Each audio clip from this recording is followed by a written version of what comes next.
coisas rápidas. Um cálculo rápido mostra que a suspensão da liminar reteve no Rio Grande do Sul 7,7 bilhões que teriam sido repassados nesse período do ano tempo. Se aprovar o regime de recuperação fiscal, vão ser mais 3 anos. Veja uma coincidência. O atual governador quer aprovar porque ele vai ficar 3 anos sem pagar. Depois se diz quem é. Vão ser mais, no mínimo, 7,7 bilhões. Preste atenção para um ponto. Nós estamos tratando de uma dívida original de 9,7 bilhões. Mas o atraso do não pagamento da prestação em 6 anos quase dobra o valor daquilo que era a dívida original. Isso é uma excrescência que nós não podemos aceitar. E, corroborando com o que tu estás colocando aqui, eu queria fazer um adendo que é o seguinte: esse ano tem eleições municipais. E o que nós estamos discutindo aqui é dinheiro para o cofre do município.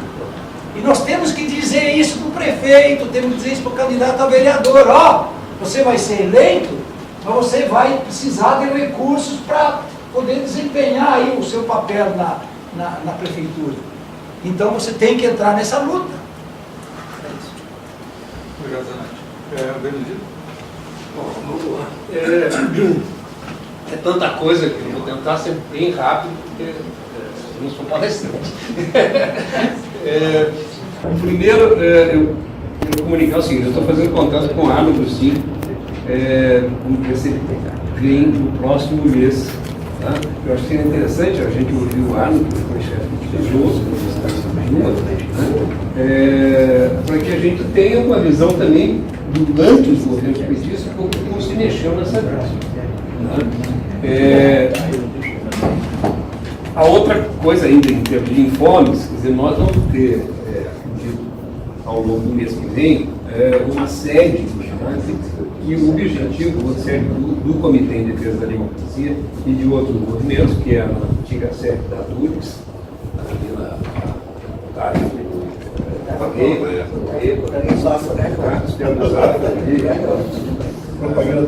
e que a gente espera que seja, são várias entidades, estou falando que o comitê vai estar lá, mas não é só o comitê, então outras entidades vão estar lá também, inclusive o Brasil de Fato e a Rede de Soberania.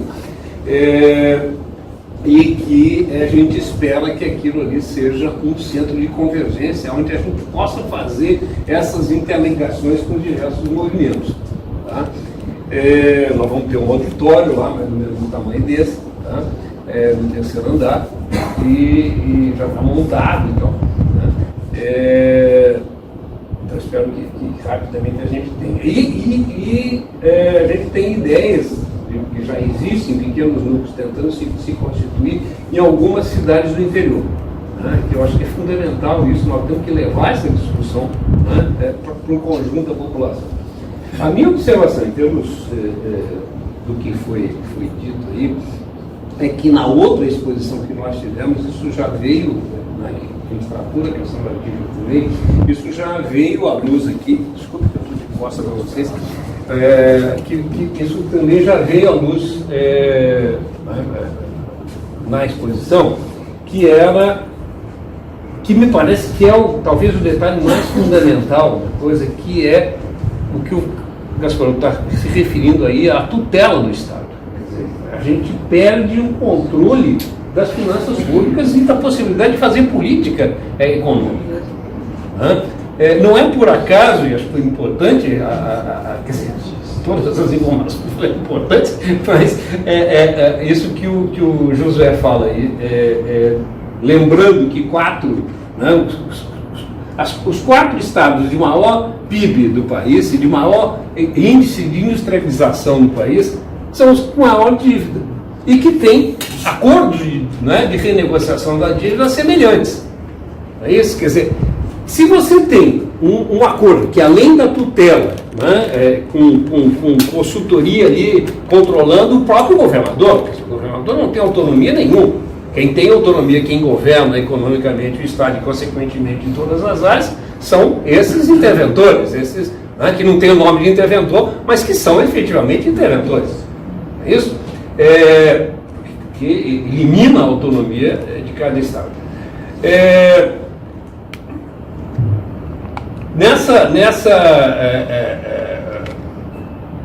Essa limitação, ela passa pela, e o Aragão estava fazendo referência aqui, né, que o Rio Grande do Sul, ano passado, quando foi? Que a superintendência do INCRA investiu mais isso do que o governo do Rio Grande do Sul. No final do governo Lula. No final do governo Lula. A superintendência do INCRA no Rio Grande do Sul investiu no Estado mais do que o governo do Rio Grande do Sul. Tá? Quer dizer, no acordo há um limite percentual do orçamento do Estado que pode ser aplicado. Tá? Quer dizer, se você soma isso à Lei Candir, tá? Quer dizer, fica claro isso que há uma política deliberada de Estado, tá? De desmonte da máquina pública e de desmonte do processo de industrialização nacional. Tá? Quer dizer, nós estamos nos tornando, né, cada vez mais, isso começa com o Collor de maneira trabalhada, né, mas se implanta de maneira articulada, né, amarrada, a partir do Fernando Henrique, e que o Lula e Dilma não conseguem desmontar. Talvez aí seja importante a participação do Arno nisso para essa discussão. Não consegue, ou de repente não tem, né, não se deram conta da urgência, da importância disso. Eu acho que uma das coisas que faltou aos governos Lula e Dilma foi uma política efetivamente de retomada do desenvolvimento econômico. Quer dizer, o Lula tem um grande mérito que são as políticas sociais, é isso, mas faltou, né, uma política de longo prazo. Tá? Bom, eu acho que isso, né, do meu ponto de vista, deveria se constituir como uma questão central para a gente trabalhar com o conjunto da população. Né? Quer dizer, isso é tão ou mais grave do que o volume da dívida. Porque, pela exposição de vocês, para mim ficou claro que não há nenhum interesse no governo federal e nem nos governos estaduais que estão aí, que são alinhados ideologicamente, isso de eliminar essa dívida. Porque isso é uma política, isso é uma maneira de você manter essas políticas. Nós temos um orçamento federal amarrado em 20 anos, isso que não pode ser reajustado. E nós temos os principais estados do país com os seus orçamentos amarrados também, enquanto dura a dívida. E essa dívida é eterna, pela maneira como ela está colocada. Então é isso, eu acho que eu me estendi. Vem de longa jornada, né? O Perón costumava saudar grandes amigos de longas jornadas. Então ele não comprometia ninguém, aproximava as pessoas e tal, e assim ele começava seus comícios. Então eu queria homenagear aí a tua continuidade dessa luta. No Casaroto a gente vem ombreando já há alguns anos no trato da questão das dívidas, seja das questões nacionais, também da questão, especialmente do Rio Grande do Sul. O que eu queria trazer aqui? Nós atuamos lá na Auditoria Cidadã da Dívida, e na Auditoria Cidadã da Dívida todos somos voluntários. Né? Eu presido minha federação e ajudo a auditoria. Outras pessoas são médicos, são advogados, são engenheiros ou são pessoas comuns. O grande desafio que nós temos é dizer que qualquer ser humano é capaz de compreender as questões econômicas e a gravidade do que vem sendo submetido nesse processo de priorização do setor financeiro, mais absoluta priorização. Minha fala aqui é para reforçar um pouco do que você trouxe, Zanetti, além daquilo que o Casaroto apresentou. Quando fizeste a brincadeira o convite ao plenário para dizer quem vê o Jornal Nacional, quem vê o Faustão, e você esqueceu de perguntar quem vê aqueles bispos e aqueles pregadores falando na televisão. E eu os vejo. Porque é eles que estão dialogando com uma parcela significativa da nossa população. E nós precisamos compreender como eles atuam. E eu quero contar a vocês que numa madrugada dessas eu estava lá vendo um desses pastores falar, e aí eu observei duas coisas que estavam em andamento lá. O primeiro, a crise que eles estão tendo na ideia de ganhos, né?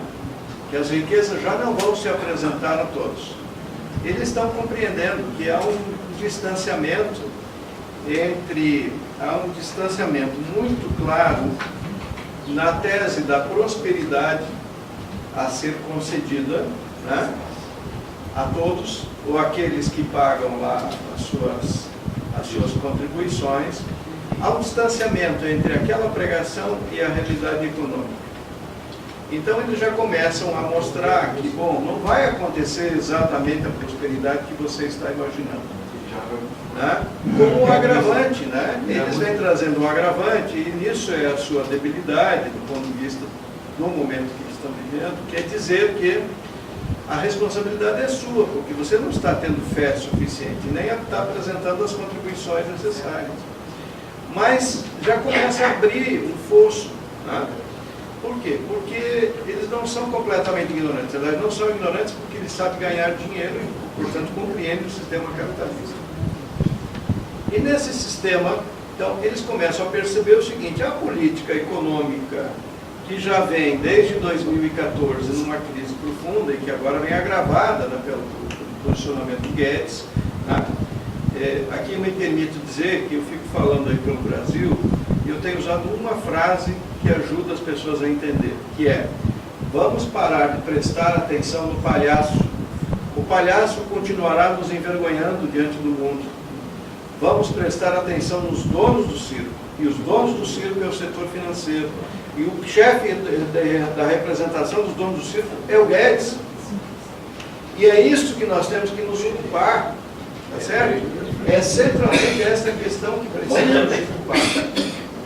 Bom, se nós colocarmos isso, então, penso que nós devemos enxergar. Mas eu dizia que eu ouvia um daqueles pastores, e eu olhava para ele, e dizia assim: este cara está melhor que eu. Eu estou com um problema, um grave problema. Esse cara está tendo mais capacidade de se comunicar com o povo do que eu consigo fazê-lo nas minhas intervenções. É claro que vender Jesus é mais fácil do que tratar de economia. No entanto, isso significa que nós precisamos apropriar uma linguagem que seja mais direta e objetiva no trato com as pessoas. Certo? Então, este é um desafio muito claro para que nós possamos trabalhar. E aí eu dialogo com você novamente no seguinte sentido: tenho sistematicamente dado aulas para vereadores em cursos de formação. E eu me assusto, ou me chama a atenção, tá? O distanciamento deles com o entendimento da realidade. Certo? E como eu sempre acredito que o papel de dirigente é ter generosidade, portanto não é xingá-los por terem pouca compreensão, mas ajudá-los a ter compreensão e procurar traduzir, né? Procurar traduzir aquilo que você tem de questões mais sérias, mais complexas, para uma linguagem compreensível a eles e que eles possam entendê-la. É tarefa, sim, nossa, ajudar, entrar no processo eleitoral e ajudá-los a compreender como se ligam as questões financeiras gerais do mundo hoje e que passam pela dívida pública brasileira, que passam pelas taxas de juros e a impossibilidade do desenvolvimento brasileiro e a sua vida local. Como isso se comunica? Nem sempre consigo fazer, né? Às vezes restam mais dúvidas do que respostas, mas o esforço central é conseguirmos fazer isso. Então, penso que devemos colocar assim como nossa função. Agora, tem uma segunda questão que nós precisamos nos colocar, e aqui tem dirigentes, pessoas que militam nos partidos, dirigentes partidários e tal, é responsabilizar os partidos pela educação dos seus candidatos, não só da coleta de votos. É urgente que a gente faça isso e não abra mão dessa questão. Por fim, eu penso que diferente, e aqui, que às vezes nós nos sentimos, apenas alguns falando, né, tanto que passou aqui pelo plenário a expressão, somos vozes no deserto. Primeiro, as vozes do deserto, elas falam alto, né? Quando se usa lá a libertação dos judeus do Egito, fica bem visível que as vozes faladas no deserto um dia chegaram até a massa dos né, daqueles que precisavam ser libertados. Então, mas eu penso que nós já não somos vozes poucas, nós somos muitas vozes. Né? A Auditoria Cidadã, que tem pouco mais de 10 anos de funcionamento, produz documentos, traduz documentos, ousadamente diz para a população que qualquer cidadão pode fazer parte da auditoria, né? Que é possível auditar, que é possível compreender o que está acontecendo e pode apresentar contribuições e crescer dentro desse processo. E, por fim, nós temos feito, né? Aqui eu trabalho muito do Josué, que é o presidente do SEAP, a gente tem feito cartilhas para explicar a crise da dívida pública com a ajuda do Casalotto e outros que avaliam o que a gente está escrevendo. E eu quero deixar um depoimento aqui que nas duas últimas grandes manifestações dos servidores estaduais da segurança pública, e especialmente dos professores, tá? Eu distribuí alguns milhares, e com a ajuda de outros colegas, alguns milhares desses materiais e conversei com pessoas. Nós estamos falando com um professor lá do interior do Rio Grande do Sul, tá? Portanto, nem sempre próximo dos centros urbanos onde se dá o debate mais aprofundado. E eu estou falando de soldados cuja tarefa central é vestir uma farda e sair à rua para apresentar uma ideia de proteção da sociedade. Nenhuma das cartilhas que eu entreguei foi parar no chão. Absolutamente nenhuma. Tá? Então, isso mostra o espaço real que nós temos de conversação com a sociedade, né?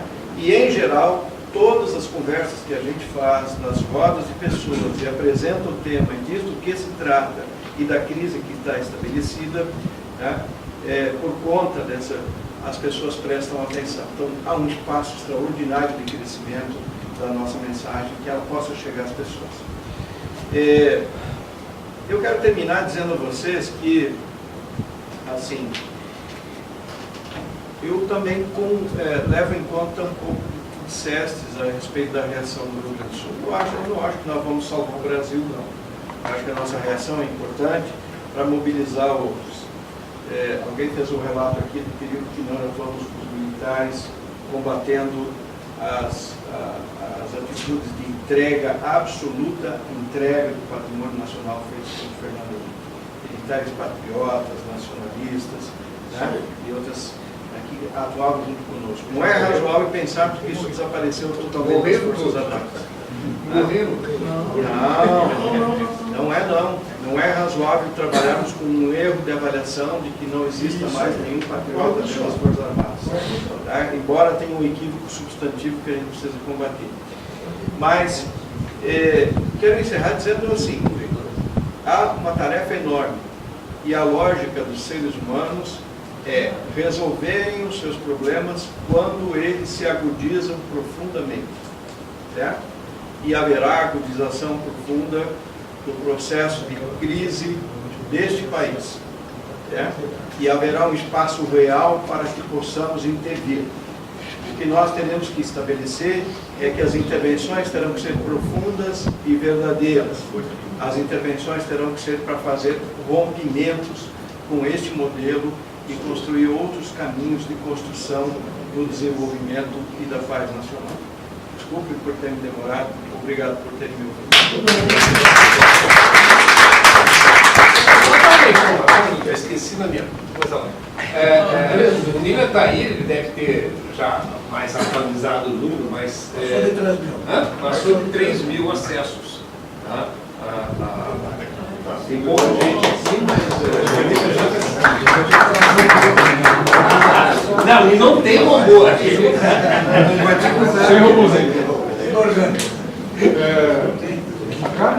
Por favor, se importante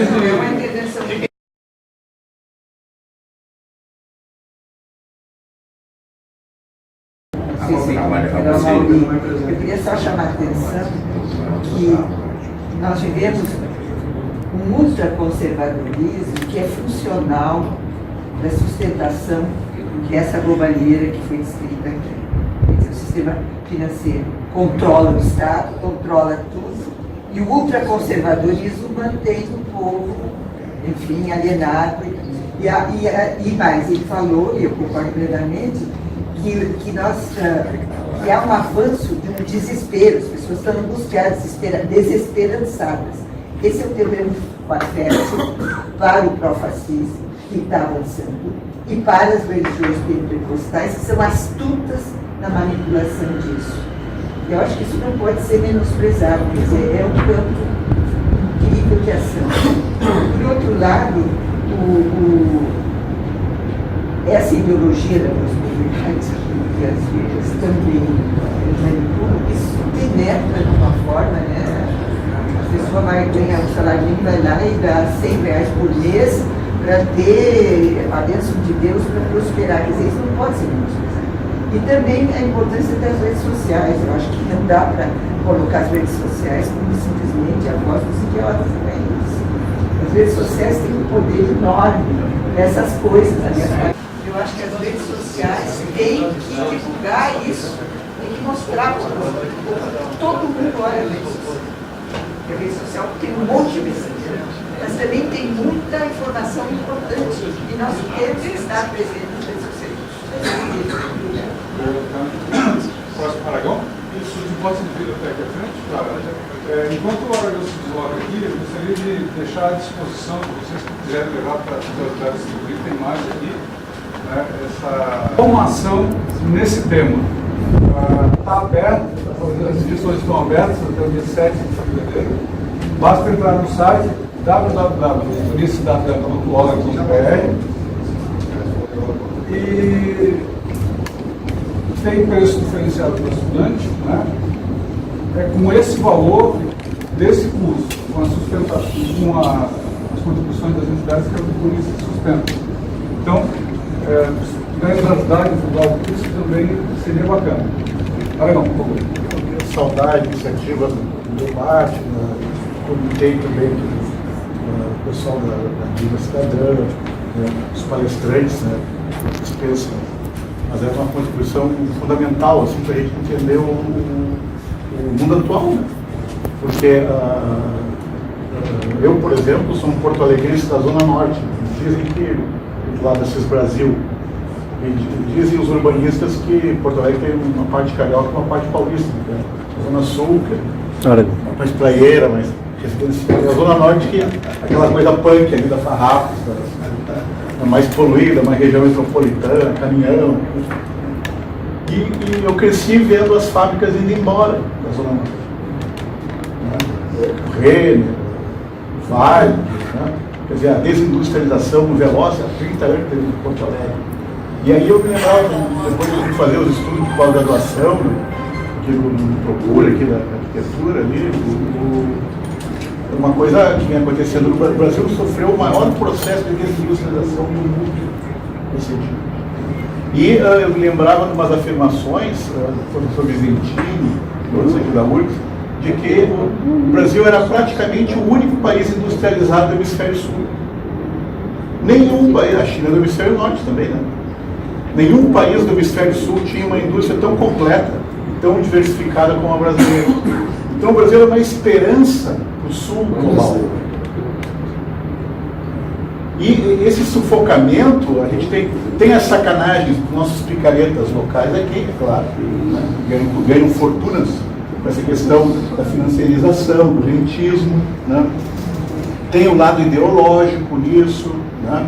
Da classe média, não quer, como diz o Gessé Souza, né? Que a classe média vê a educação como um privilégio seu, a garantia dos seus privilégios, no pacto com as elites. A nossa elite não estuda.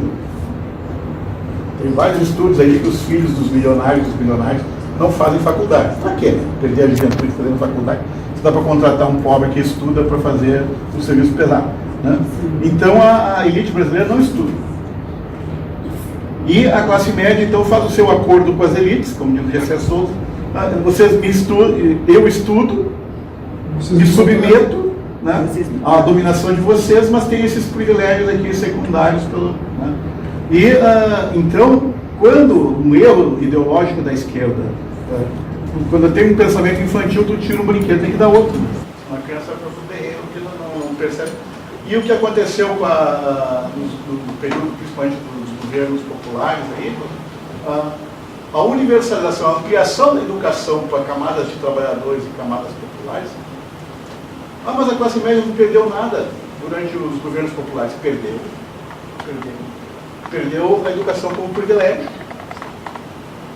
E isso a deixou furiosa. Não foi só ter que pagar os direitos trabalhistas para empregada doméstica, mas perder esse apartheid social que havia.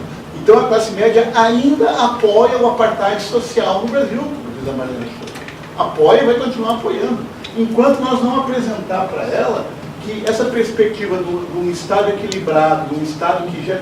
Que nesse ponto o Fidel Castro tinha razão. Quer dizer, progressos que em outros países a burguesia fez, aqui ela não vai fazer. A nossa é uma burguesia colonial que quer ser gerente do capitalismo internacional. Né? E nós temos que mostrar para a classe média que ela vai ter mais futuro apoiando um projeto popular. Porque os cargos de gerente vão sumir. Uma das coisas que tinha no ALCA, quando teve aquela briga contra o ALCA, para ir finalizando em 2005, que o Kirchner e o Lula conseguiram barrar aqui, o ALCA previa, e agora vai vir por esses novos acordos unilaterais com os Estados Unidos, com a União Europeia, o fim dos conselhos profissionais. Não vai ter limite. Quer dizer, o médico, o arquiteto, o advogado, o engenheiro do hemisfério norte vai poder assinar projetos aqui, não vai precisar do profissional. Os empregos que eles querem aqui não é o do peão. Eles querem os empregos bons. Então, acabar com as estatais, né? Eu brinco lá no INCRA, onde eu trabalho, que tem 50 agrônomos contratados. Mas qual é a empresa privada? Ou os 100 e poucos engenheiros que tem lá na Corsã, né? 150 engenheiros civil, químicos. Né? Qual é a empresa privada que vai contratar 150 engenheiros brasileiros hoje, num estado que nem o Rio Grande do Sul? Qual é a empresa agronômica que vai contratar 50 agrônomos que nem o INCRA aqui no Rio Grande do Sul? Ou a Emater? Não vai! Quer dizer, aqui na periferia do sistema, a modernidade só chega pela mão do Estado sob impulso popular. Ponto. Se esse Estado está sob impulso conservador, ele não vai gerar emprego. Não vai mesmo. E aí a gente esquece que o objetivo principal, essa situação toda nos obriga a ser um pouco anticapitalistas, ver a importância dessas lutas temáticas e setoriais, como a questão da vida, mas entender elas dentro do bojo do capitalismo que está em crise. É uma fera ferida. Bateu no limite ambiental. Bueno, a gente não pode esquecer a crueldade dele. Não vai ter recursos para dar uma vida digna para todo mundo. Não, mas e daí? O capitalismo nunca teve o compromisso de dar uma vida digna para todo mundo. Não tem problema nenhum. Se o 1% ou 10% tiver uma vida com o melhor da tecnologia e umas bombas atômicas para segurar a galera, né? Qual é o problema? Né? Então, não tem problema que metade da humanidade volte para as cavernas. Então, a gente esquece que máquina do tempo não existe ainda, né? Mas a regressão social é muito fácil. É muito fácil. Facílimo, nós estamos vendo. Né? Então, um catador de sucata pela rua é um caçador-coletor com um celular na bermuda. É um caçador, é um paleolítico contemporâneo. Né? Então, nesse sentido, é importante, para finalizar, eu dava aula em Lajeado de filosofia até o ano passado. E acabou o FIES demitindo os professores auristas, tudo. Mas eu falava com alunos de uns 15 municípios. Eu queria ressaltar essa questão da eleição municipal agora, da importância de levar esse tema da dívida lá. Né? Tinha alunos lá de Antagorda, de Lajeado, Marques de Souza, né? Lugares com 2.000 moradores na sede urbana. Né? Eu perguntava para eles, qual é o orçamento do teu município? Não sabia. Direito de informação, olhavam, estava desatualizado há 7 anos, da maioria das prefeituras, 5 anos, 7 anos. Mas o meu primo é vereador ou é vice-prefeito, vai lá e pergunta para ele. Tem uma de casa, próxima semana. Não sabia. Aí eu dizia assim, se tem essa questão da dívida, tem a questão da receita. Eu dizia, esse dinheiro é teu. É teu. O orçamento é teu. Né? Esse orçamento de 30 bi, que o governador disse que não serve para nada, é teu. Quer dizer, então, o Brasil não podia ter o grau de miséria que tem só com o orçamento público que tem. Eu dizia para eles, bando de alemão lá, enlajeado ali, né? E aí, finalizando, eu fazia a brincadeira. Todo ano se discute a entidade afro-brasileira mais importante, mais poderosa de todas. O Orçamento Geral da União. Não tem coisa mais poderosa e mais discutida do que... Pois bem, o capitalismo em crise sequestrou. Porque o objetivo do capitalismo é lucro, não é produção. Produzir para ter lucro. Se ele consegue ter lucro sem produzir um chinelo, qual é o problema? Esse é o melhor dos mundos. Melhor, não incomoda, não dá dor de cabeça. Né? Melhor dos mundos. Ruim para quem, cara, faz, né? Perguntaria o proteção. Então a gente tem que ter claro que isso vai gerar conflito social. Não é com alguma liderança picareta ou não, mas que tem setores na sociedade que apoiam isso. E daí, finalizando, lembrando o Haddad e a nossa situação. O Haddad lembrava num livrinho antigo dele que o lumpen proletário se identifica mais psicologicamente com o rico do que com o trabalhador. O rico não tem horário, o rico não trabalha, o rico tem boemia, e o malandro, o proletário que sobrevive de esquema e tal, se identifica muito mais, via de Bolsonaro, né? Nunca trabalhou na vida. Então, deve estar furioso com que ele tem que trabalhar um pouco agora. Né? Então, o trabalho não é um valor para o setor lumpen. Né? E o lumpen só fala com a esquerda quando a esquerda tem algo na mão. Então, é importante a gente mostrar que o orçamento público é algo nosso e que isso pode ser ponto de diálogo com a população excluída. Né? Então, sabendo o que se tem, porque acho que um dos princípios da dignidade, da autonomia humana, é não aceitar a pecha de miserável que os dominantes querem nos colocar. Como eu, que sou um cidadão de um dos países mais ricos do mundo, vou viver na miséria? Inadmissível! Então, o problema é que o nosso mundo hoje ficou parecido com o Brasil. Né? Finalmente, o Brasil ficou parecido com a Europa, com os Estados Unidos. Eles pioraram. Né? Não ficaram parecidos. Então, nesse sentido, a gente tem que parar com a nossa capacidade de tolerância. Né? Nós temos que ficar mais intolerantes com algumas coisas. É intolerável essa dívida ilegítima. Obrigado, acho que nós vamos começar por aí. Obrigado. Tem mais 2 inscritos, eu vou tentar que a gente possa fazer falas mais reduzidas. O Tim, que pediu a palavra. A colega já saiu, mas ela tinha perguntado se, por acaso, a gente sabia o nome do pessoal da Crefisa, né? E eu tenho insistido muito que talvez a gente não saiba o nome de quem são os beneficiários disso. Genericamente, a esquerda tem uma tradição de dizer os bancos. Eu sou contra isso, porque banco é uma coisa que é meio... Parece que é um prédio lá, entende? Muito grande, tem uma porta rotatória. Então eu tenho dito que isso aí, a gente talvez não saiba o nome, mas a gente sabe quantos são. Isso está no Atlas, que foi feito, o Atlas do IPEA, socioeconômico. São 100 mil pessoas, são 200 mil pessoas, que não é 1% internacional. Aqui é 0,1%. É muito mais... É por isso que nós somos um dos países mais injustos do mundo. E aí eu gosto de fazer uma continha assim de chegada, daquela do seu Manuel do cafezinho, né? Só para a gente ver o que isso significa. Vamos pegar a dívida pública, vamos imaginar que ela não é 7, é 5. Calcula 5 trilhões.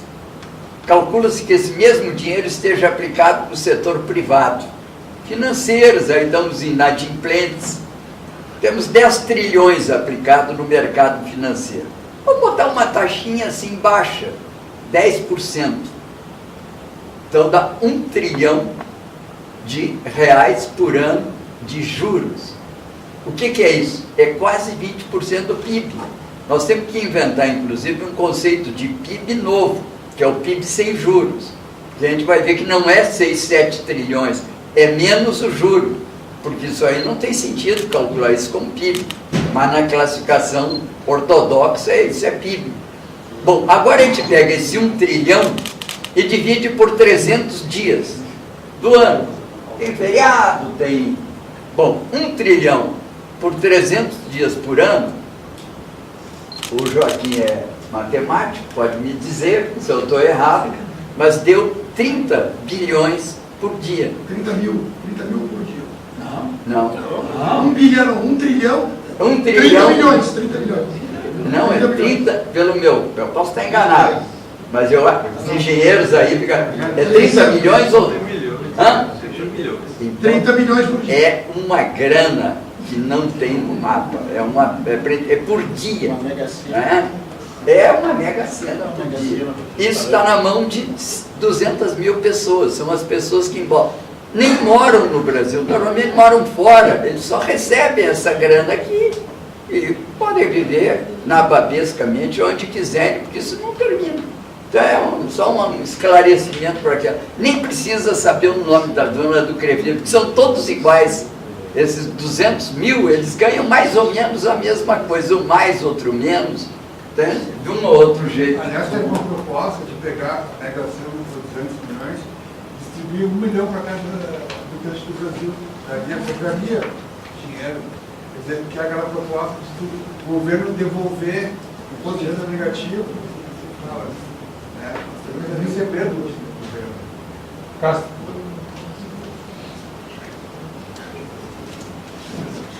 Imagina como ia movimentar a economia aí. Exato.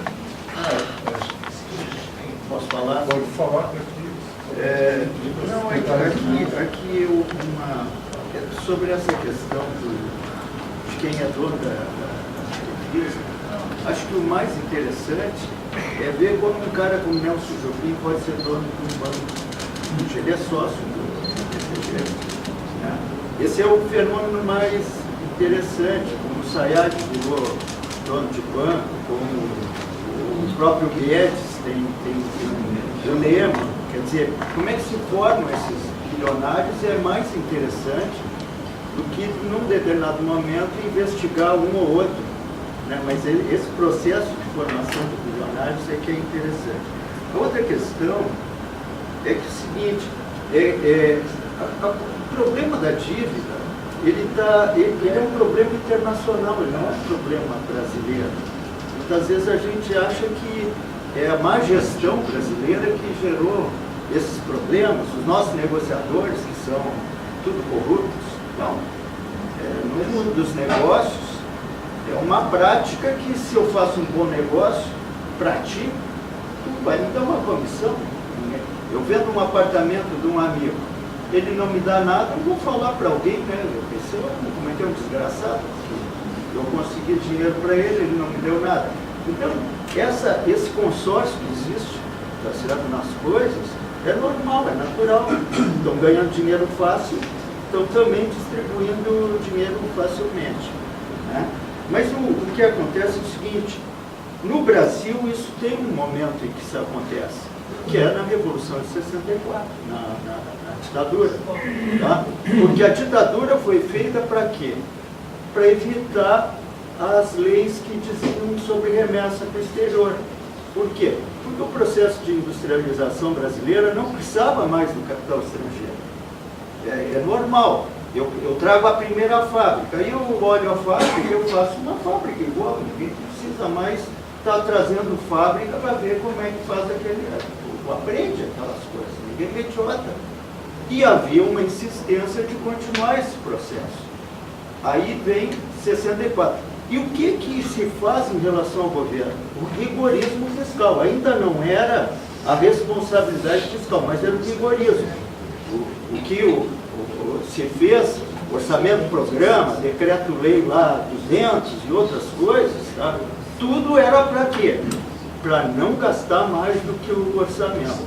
Tá certo? O orçamento é que...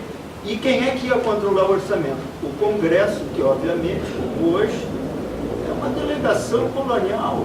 Os congressistas que estão no Congresso Nacional, eles são delegados coloniais, eles não são caras porque quando eles são do próprio país, eles são, banidos do Congresso.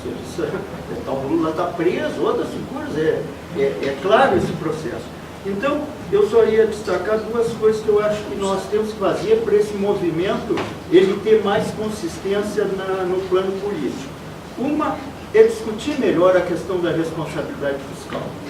que a responsabilidade fiscal é que nos amarra nessa situação do rigorismo fiscal que foi criada lá na frente, e as duas coisas são falaciosas. Tá? E outra coisa é o seguinte, tem um rebatimento, uma simetria com o endividamento das famílias.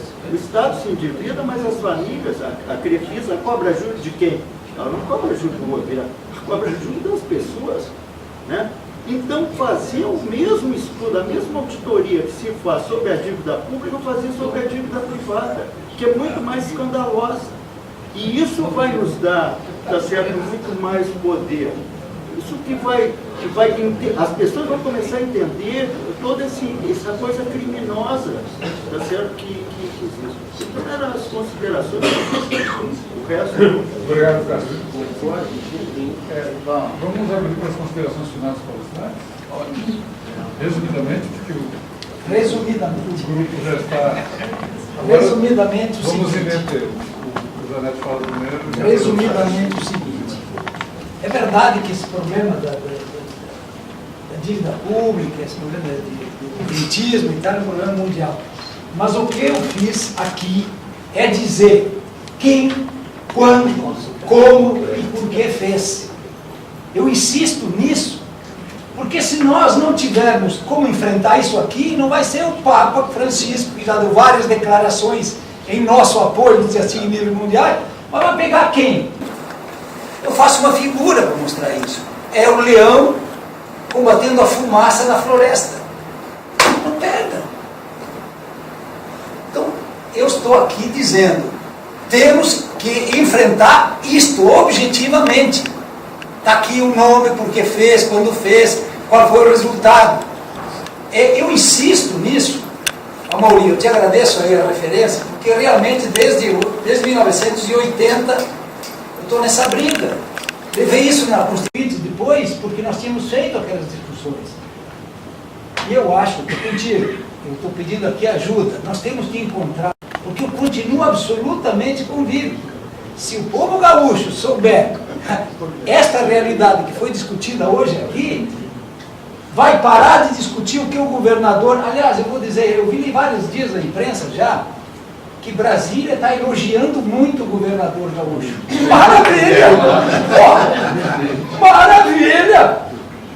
Mas não ia elogiar? Eu quero que o povo saiba o que ele está fazendo para saber se o povo vai elogiar. Essa é a questão. Por quê? Porque nós estamos só discutindo despesas. O governo está dizendo, tem que pagar tanto, tem que tirar tanto para poder, em 10 anos, fortalecer o orçamento em tanto. Ele não discute o que nós discutimos hoje aqui, porque qualquer um de nós, na sua casa, sabe o seguinte, eu ganho tanto, portanto eu vou administrar pagando tanto.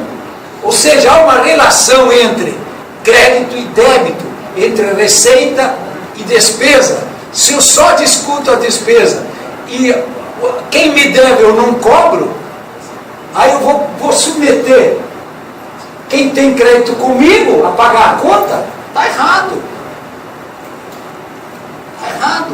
Tem aquela história do sujeito que devia 100 mil reais para o vizinho, não vou fazer aqui dizer assim, a nacionalidade para não é? Mas devia 100 mil reais.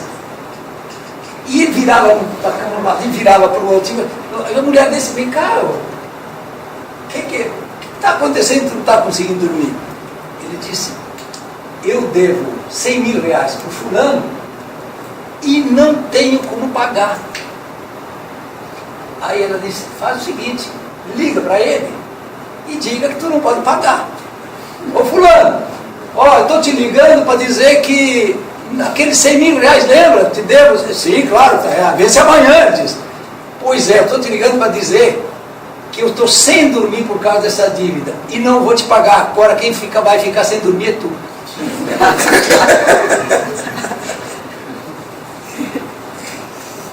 Nós estamos deixando os nossos credores, nós que somos credores disso, nós estamos deixando o nosso povo sem dormir, sem emprego. Temos que enfrentar isso. É isso. Obrigado. Obrigado. Tá bom. Renato, então, mais ou menos alguns tópicos. O Benjamin falou na Dilma, já se conseguiu muito. Já se conseguiu muito. Quando nós começamos esse debate aqui no Estado do Rio Grande do Sul, eram pouquíssimas pessoas. Mas até aqui no Rio Grande do Sul, quem botou a cara para a batata e escreveu, assinou embaixo, eu acho que o primeiro, porque o que eu levei de paulada de colegas e conhecidos, para com essa besteira, essa dívida não vai mexer nisso nunca e tal. Pois bem, nós começamos esse movimento, nós passamos, eu viajei o Brasil inteiro, patrocinado pela minha federação, que congrega os auditores do Estado, a FEBRAFIT, e nós conseguimos, a partir daí, só do estudo que eu apresentei na CPI da dívida, foram impressos mais de 7 mil exemplares. E ficou aberto o PDF para quem quisesse. No site da federação bateu todos os recordes. Pois bem, desde aquele momento, como o José lembrou, nós começamos um movimento aqui em 12, reunimos 72 entidades aqui no Estado, conseguimos fazer com que essa tese fosse à OAB Federal, e a OAB Federal emitiu uma nota apoiando essa proposta da devolução sem juros.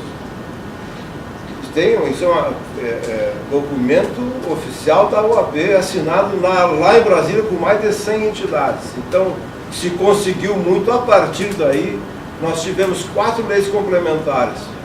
Lei Complementar 148, que começou com a Dilma, e segundo me disseram, foi com base nesse movimento todo e com base nos argumentos que nós levantamos. Lei Complementar 151, Lei Complementar 156 e Lei Complementar 159. Como diz o Josué, não chegamos onde queríamos, mas mexemos muito no processo. Tanto é que uma das coisas que nós defendíamos, que tinham que ser refeitos os contratos retroativamente, isso era considerado um absurdo total e foi feito pela 148. Na Lei 148 estabeleceu a retroatividade do contrato, recalculou a dívida a partir da data da assinatura do contrato. Então nós temos poderes, forças sim, com argumentos fora do ambiente político partidário. Se entrar no ambiente político partidário, o movimento morre. Porque aí não gosta e acabou. Então nós temos possibilidade, ser ótimo que o Arno venha, porque eu vou ver se consigo estar presente, porque essas 70 e tantas entidades foram a Brasília num determinado momento. Eu não consegui ir naquele dia, mas foram, acho que umas 40, 50 entidades saíram daqui. E me disseram, e eu gostaria que ele dissesse isso, que eles não conseguiram sair da calçada do Ministério da Fazenda, porque ele não os recebeu. Falou por telefone com o coordenador do grupo, que estava lá, que era na época presidente da Júris, que é o que estava organizando esse movimento. Falou por telefone por interferência de um irmão dele que estava no grupo. Eu gostaria muito de ouvir se isso aconteceu, porque saíram daqui dezenas de entidades e não conseguiram entrar no prédio do Ministério da Fazenda. Apesar disso, a coisa andou, e o objetivo de enfraquecimento da federação, que disse aqui agora me perdi uma mais, é um objetivo claro. Precisamos enfraquecer a federação, porque a partir desse momento eu concentro em Brasília e a partir daí eu me aproprio do processo todo. Com pouco dinheiro, com algumas festas no Lago Sul, em algumas mansões, eu resolvo o problema. E quando eu disse que eu resolvo aqui, eu está resolvido no Brasil inteiro. Não preciso falar com o governador.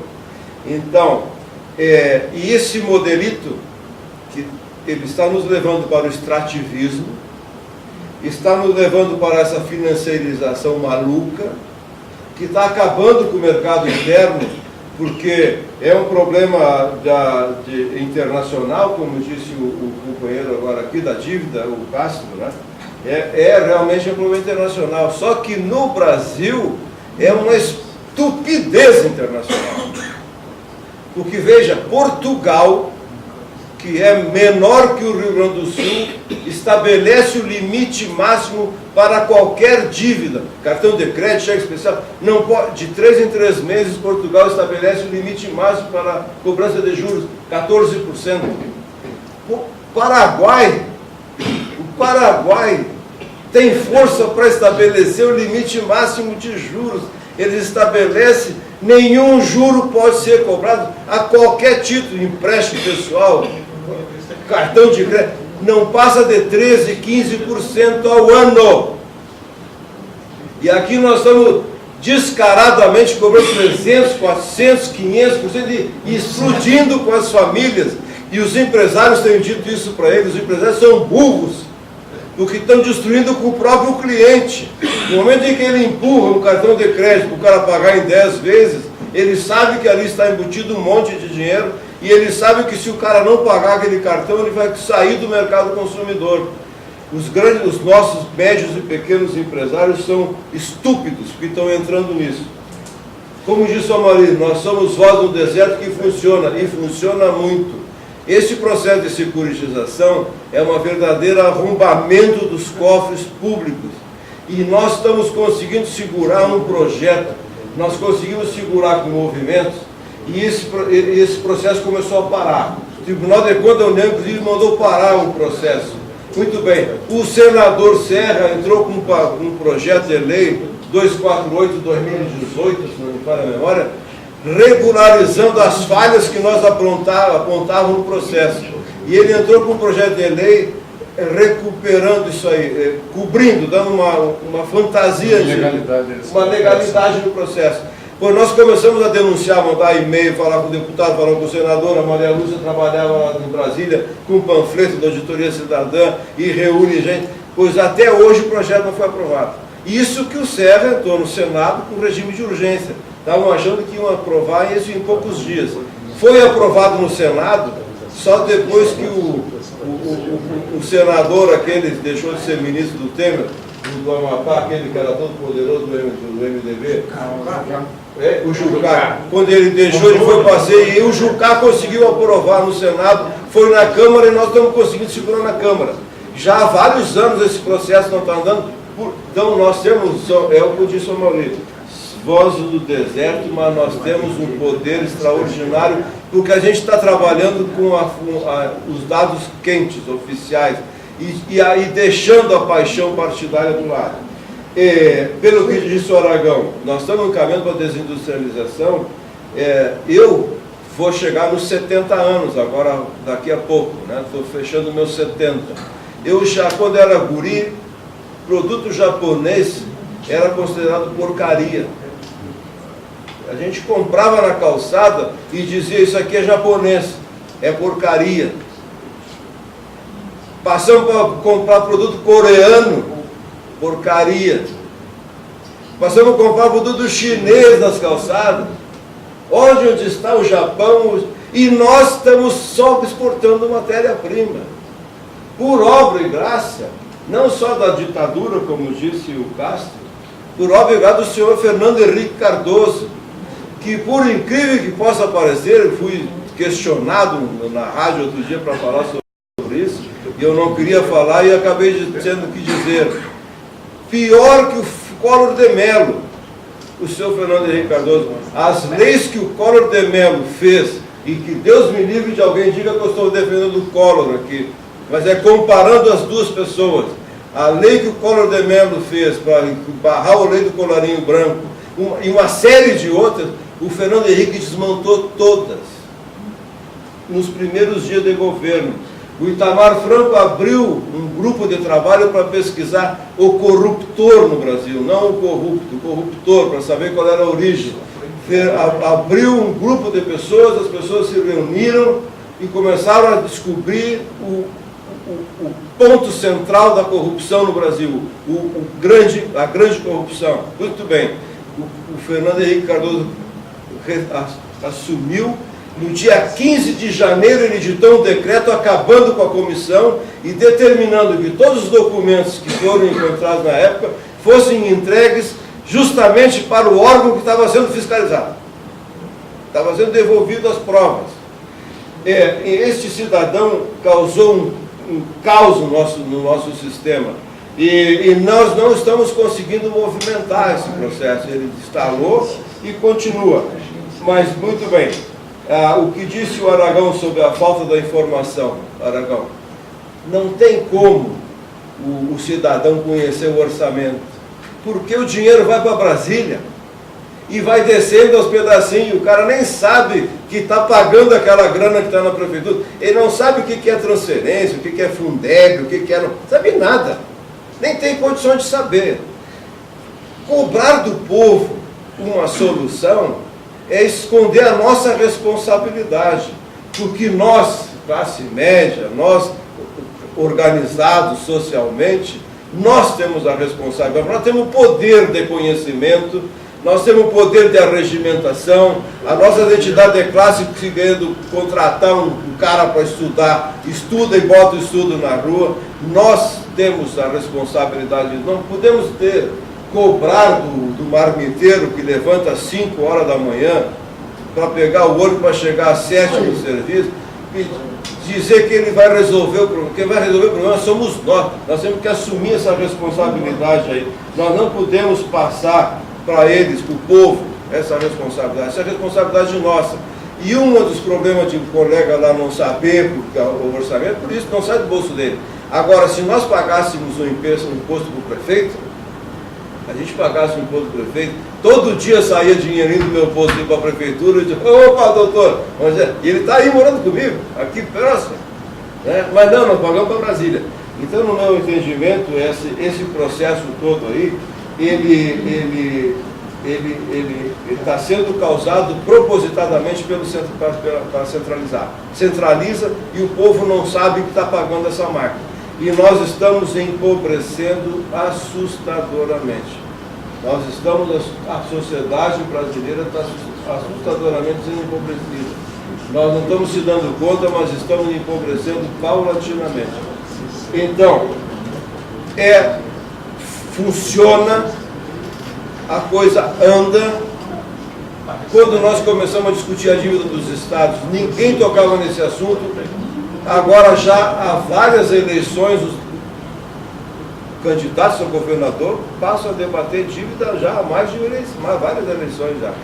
A gente consegue fazer, só para deixar um exemplo concreto, como a gente consegue fazer. Foi encaminhada uma lei aqui na Câmara Municipal de Porto Alegre, para fazer uma empresa de securitização no município de Porto Alegre. Eu li a lei e disse assim, mas eu não posso permitir que isso aconteça, é um absurdo. Eu conheço o processo. Antes da lei ser aprovada, eu comecei a mandar para todos os vereadores, senhor vereador, por favor, não foge, vamos debater mais, por favor, fazer e-mails com brincadeira, tudo bem, mas passou porque foi um foguete no governo passado. Foi aprovado a criação da tal de Investe-Poa. E se vocês examinarem essa lei, vocês ficam apavorados com o que está escrito lá dentro. Absoluto. Eu escrevi. Quando foi aprovado, eu fiquei tão enlouquecido que eu sentei no computador e disse, eu vou escrever alguma coisa sobre isso, eu não consigo mais deixar isso na minha cabeça. Eu escrevi umas 100 e tantas páginas sobre o assunto.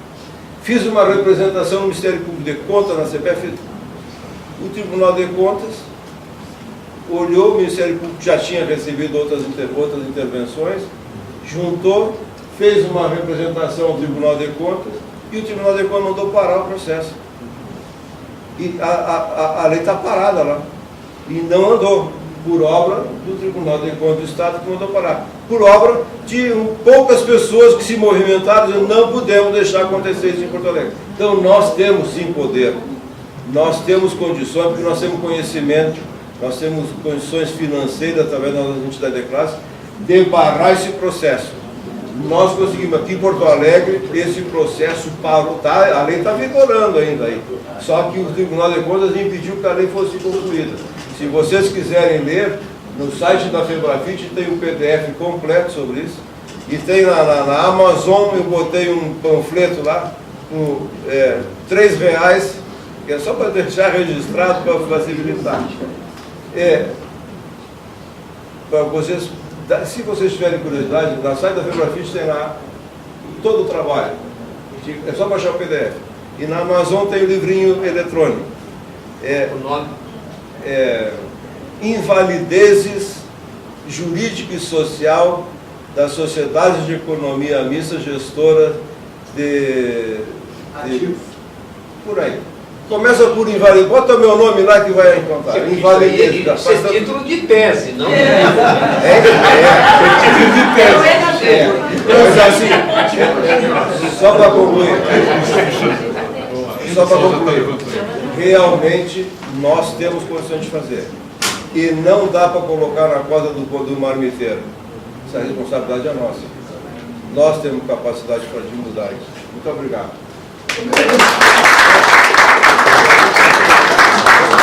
Gente, então, encerrando o encontro de hoje, gostaria de agradecer a presença de todos aqui. Uma sexta-feira de janeiro, mais do que mais de 3 acessos. Até o próximo encontro, que vai acontecer em fevereiro. Muito obrigado.